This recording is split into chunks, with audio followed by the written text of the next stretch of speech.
Olá galera, tudo bem com vocês? Graça e paz, estou muito feliz. Vou cantar minha música que é o som de violão com o nosso amigo Adriano, que participou de alguns vídeos nossos aí durante esses dias. Ele não queria aparecer hoje, para a glória de Deus ele vai dar a graça de estar comigo nessa gravação ao vivo e a cores. E vamos louvar a Deus juntos, gente. Se você puder, se inscreva. Se você não é inscrito, dê o seu like, dê o seu joinha no nosso canal Davi Silas Versões. Amém?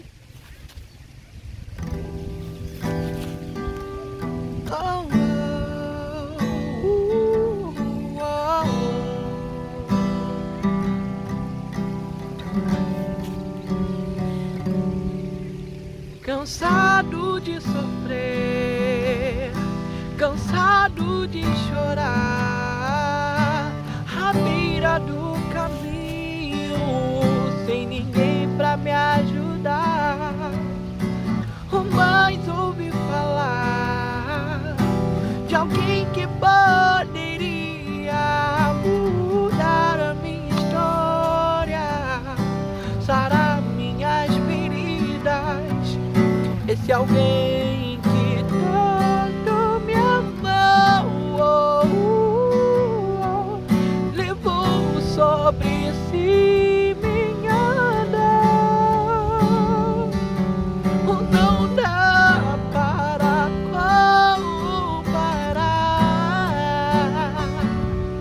a glória que há de se revelar.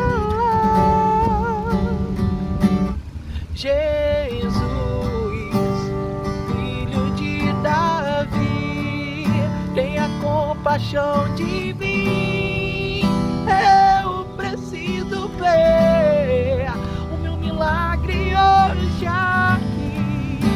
A multidão não é maior que a minha fé. A minha fé te me colocará de pé.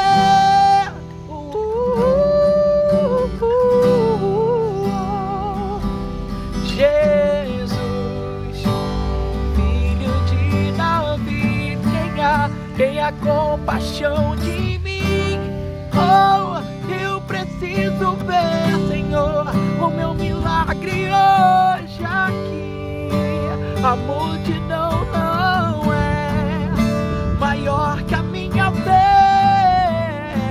A minha fé em ti me colocará de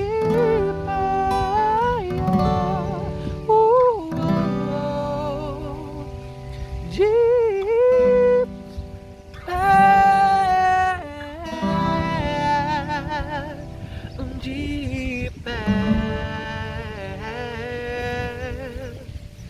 Amém. Que Deus possa abençoar a sua vida. Um forte abraço. Que Deus te abençoe.